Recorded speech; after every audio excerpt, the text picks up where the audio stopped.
avant d'entrer dans le vif du sujet, je m'en vais répondre à une question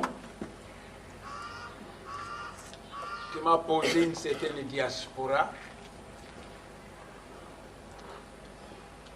qui m'a demandé, mais qu'est-ce que ça signifie, les Bakongo ont un lien de sang avec les Juifs? Qu'est-ce que ça signifie? Je vais répondre à cette question, et après avoir répondu à cette question, nous allons entrer dans le vif du sujet.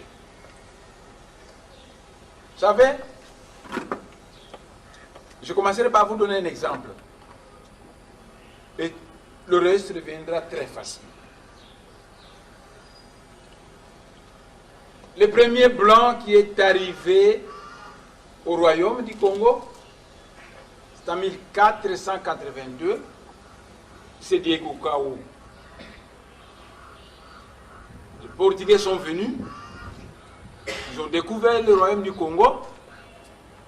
Avec le temps, ils commençaient à capturer les jeunes Bakongo.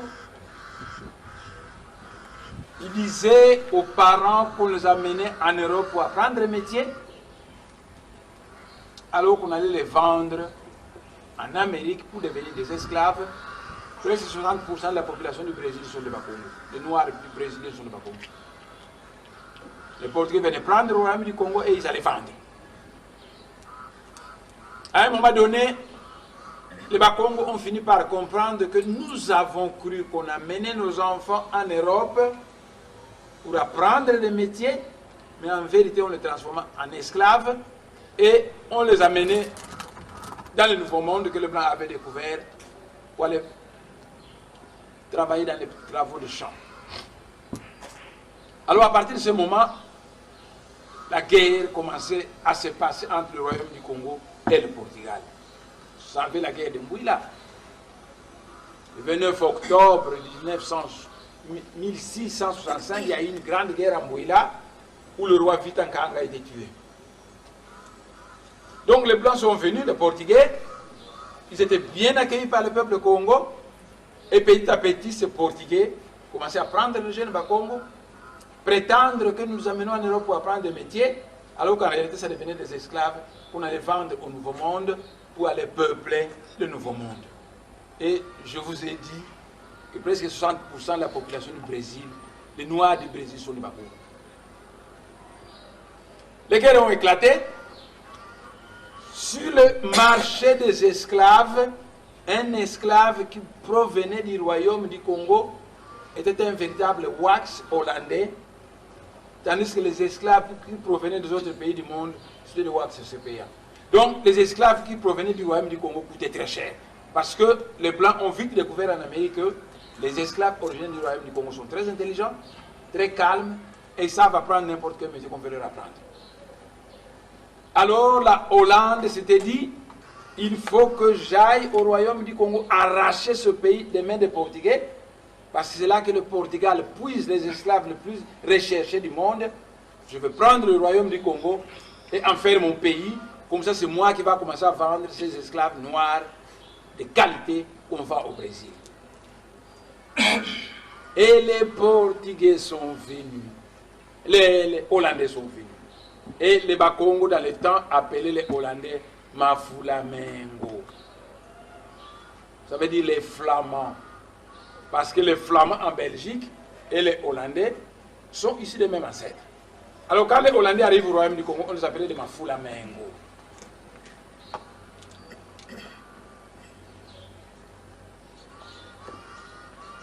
Un bateau a quitté la Hollande. Et ce bateau est arrivé à Luanda. Le général Henrique était là. Et il a demandé au gouverneur de Luanda, je voudrais voir votre roi. Il dit, mais notre roi n'habite pas à Luanda, il habite en Banzako. Il dit, je veux aller en Banzako. Et le gouverneur de la région de Luanda a conduit la délégation hollandaise auprès du roi de Banzako.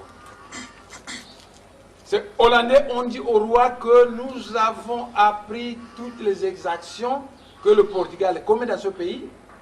Nous sommes venus signer un traité d'alliance avec vous pour lutter contre le Portugal afin de les chasser de ce pays. Alors, le roi Mbanza Congo a trouvé que c'était très bien. Le peuple Congo a toujours lutté pour chasser les Portugais. Maintenant qu'il y a des Blancs, nous manquions des armes à feu. Et maintenant qu'il y a des Blancs qui viennent avec des armes à feu, qui veulent nous aider à chasser les Portugais. Mais c'est parfait.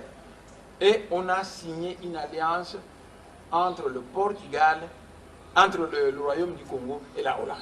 Et la guerre a éclaté. Alors beaucoup de Portugais ont été tués. Et beaucoup de Portugais ont pris des bateaux. Ils ont fui l'Angola, le Royaume du Congo, et ils sont allés au Brésil. Après un certain temps, les Bakongo étaient très contents que ces Mafulamengo sont venus nous aider à chasser les Portugais. Mais petit à petit, ces Hollandais aussi commençaient à prendre les jeunes Bakongo et à aller les vendre. Alors les Bakongo étaient devenus malheureux et ils racontaient partout que Nyokaza Wonso, Inyokakaka. Et finalement, la guerre éclate entre la troupe hollandaise et le Royaume du Congo. Les Bakongo gagnent cette guerre. Les Hollandais doivent fuir du Royaume du Congo et ils sont allés envahir la région du Cap en Afrique du Sud. Jusque-là, l'Afrique du Sud était un pays de la race noire. C'était des Bantous, des Zoulous, des Lemba, des Kossa, ainsi de suite. Tout ça, des Pygmes, des Baka, qui habitaient là-bas, c'était des Noirs. Et pour la première fois au XVIIe siècle, les Blancs hollandais qui ont fui au Royaume du Congo dans la guerre sont allés prendre les terres du Cap. Avec le temps, les Huguenots français, en Europe, il s'était passé un problème. Chaque pays du monde, d'Europe, devait décider qu'il veut être un pays catholique ou un pays protestant. L'Allemagne a dit, nous voulons être un pays protestants, majoritairement protestants. La France a dit, nous voulons être catholiques. Alors, tous les Français qui sont protestants dehors. Et on a chassé tous les Français qui étaient protestants, et ils étaient des Huguenots. On les appelait des Huguenots. Et comme la Hollande était protestante, donc les Hollandais qui sont allés en Afrique du Sud, ils ont créé l'église hollandaise réformée, qui était protestante. Et une fois qu'on a chassé les Français, ils ont dit, mais nous partons en Afrique du Sud où il y a un nouveau pays et où il y a une église protestante. Et les Blancs français ont quitté la France, ils sont allés se réfugier en Afrique du Sud. Ils sont mariés avec les Hollandais qui étaient là-bas. Et à un moment donné, les Blancs en Europe ont dit aux Juifs, parce que les Juifs étaient dans la diaspora, vous les Juifs, vous avez tué notre Seigneur Jésus-Christ, vous êtes un mauvais peuple, et on commençait à persécuter les Juifs partout dans le monde. Seule la Hollande acceptait les Juifs, alors tous les Juifs de l'Europe commençaient à fuir en Hollande. À un moment donné, il y avait trop de Juifs en Hollande, alors le gouvernement hollandais a dit, écoutez, il y a trop de Juifs maintenant ici, le surplus des Juifs, allez en Afrique du Sud. Les Hollandais ont trouvé un nouveau pays là-bas, les Huguenots même sont allés là-bas, alors vous aussi, vous allez. Et des Blancs, des Juifs, sont allés en Afrique du Sud. Donc, dans cette région du Cap, il y avait alors les Hollandais, il y avait les Huguenots français, il y avait des Juifs, et l'Angleterre s'était dit, nous voulons créer une grande colonie qui va commencer de l'Afrique du Sud jusqu'en Égypte, en traversant tout le pays. Vous savez que l'Afrique du Sud a été colonisée par l'Angleterre. Après l'Afrique du Sud, vous avez le Zimbabwe, la Rhodésie du Sud, qui a été colonisée par l'Angleterre. Une fois que vous montez, vous avez la Zambie, qu'on appelait la Rhodésie du Nord, qui a été colonisée par l'Angleterre. Et puis vous avez le Tanganyika, qui finira par être colonisé par l'Angleterre. Vous avez à voir l'Ouganda, le Soudan, et vous êtes en Égypte. L'Angleterre voulait une colonie qui va du sud jusqu'au nord de l'Afrique. Alors l'Angleterre a dit, moi je tiens à prendre cette colonie du Cap. Et les Anglais ont envoyé les troupes là-bas, en Afrique du Sud, ils sont battus avec tous les Blancs qui étaient là-bas, les Hollandais, et ces Blancs ont dit, nous on n'est pas des Anglais, et nous n'allons pas laisser le pays que nous avons conquis chez les Noirs aux Hollandais. Zoulou Saka nous a beaucoup combattu, on a fini par avoir un petit lopin, on ne va pas le laisser aux Anglais. Alors les guerres sont éclatées, et tous ces Blancs on appelait dans le temps les bourgs. Donc, vous mélangez les Hollandais, les Huguenots français, les Juifs, et vous obtenez un peuple blanc qu'on appelait d'abord les bourgs. Les bourgs, ça veut dire les paysans. Et ils ont fondé un parti politique raciste qu'ils ont appelé les Boerderbond, le parti le plus raciste d'Afrique du Sud. Et ce groupe, les Blancs, ont fini par s'appeler les Afrikaners. Afrikaners veut dire les Africains. Ça signifie que ces Blancs qui sont venus de l'Europe, ça devient eux les Africains, et non plus nous les Noirs. Ils sont appelés les Afrikaners, et l'Angleterre est allée frapper dur là-bas. Alors ces Afrikaners ont fui la région du Cap. Ils sont allés fonder un autre État, toujours en se luttant contre les Noirs. Ils ont arraché certaines terres qu'ils ont appelées l'État libre d'Orange. Et après, ils ont quitté l'État libre d'Orange et ils sont allés créer un autre État jusqu'à construire la ville de Johannesburg. Donc, ces premiers Blancs d'Afrique du Sud, fuyant l'Angleterre, se sont mis à monter jusqu'à créer Johannesburg, et l'Afrique du Sud était désormais composée des Noirs et des Blancs. Mais parmi tous les Blancs n'étaient pas mauvais. Il y avait les Blancs qui étaient bons. Certains Blancs étaient très racistes, mais il y avait un groupe de Blancs qui étaient bons. Ils sont mariés avec des femmes noires et ils ont mis au monde des milâtres. Du coup, l'Afrique du Sud était le pays des Noirs, majoritairement, des Blancs et de milâtres, parce que les Noirs d'Afrique du Sud ont eu un lien de sang avec les Blancs. Le pays appartenait initialement aux Noirs, les Blancs sont arrivés là-bas, certains Blancs étaient très mauvais, d'autres étaient bons, et les Blancs qui étaient bons sont mariés avec les Noirs. Ils ont mis au monde des milâtres, et l'Afrique du Sud devient le pays des Noirs, des Blancs et des milâtres. Je dis que les Noirs d'Afrique du Sud ont fini par avoir un lien de sang avec les Blancs. Au commencement du monde, le pays des Cana était peuplé de Noirs. Le pays de Cana était peuplé de Noirs. Et pendant que je priais chez les Ngunza, Manyanga, oh, je suis un petit Ngunza, Manyanga, et de ces Ngunza-là qui sortent là, pendant que je priais là-bas, des fois on chantait la chanson qui me faisait sangloter, Twende Kwete Kukana. Et cette chanson, donc dans cette chanson, les Ngunza, Manyanga disaient que l'Afrique centrale, il y a trop de pommes, rentre à Cana.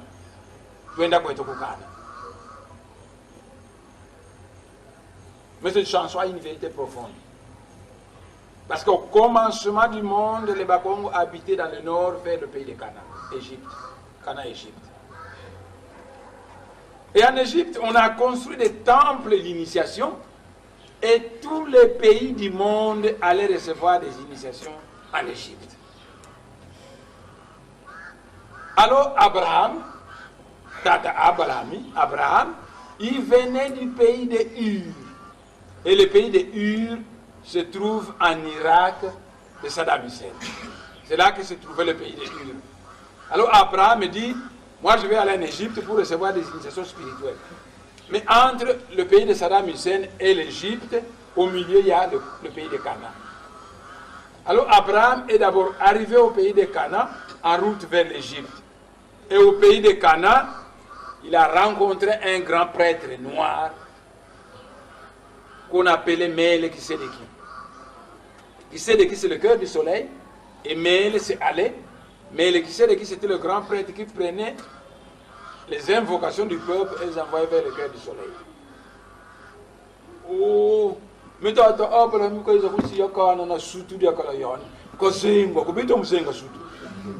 parce que pour être initié en Égypte, il fallait être circoncis. Tata Abalami est resté au pays de Cana, ayant été bien accueilli, les Bagons ont toujours été très accueillants, ayant été bien accueilli, il a écrit une lettre à Irak pour faire venir au pays de Canaan ses neveux, ses frères, ses amis, et le nombre de blancs s'est mis à augmenter au pays de Canaan.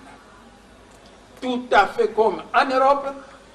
Vous arrivez en Europe, un ami à vous est arrivé en Europe, il use de toute la ruse pour faire venir en Europe ses frères, ses cousins, ainsi de suite. Le frère de ma femme a fait parvenir en Europe certains de ses frères.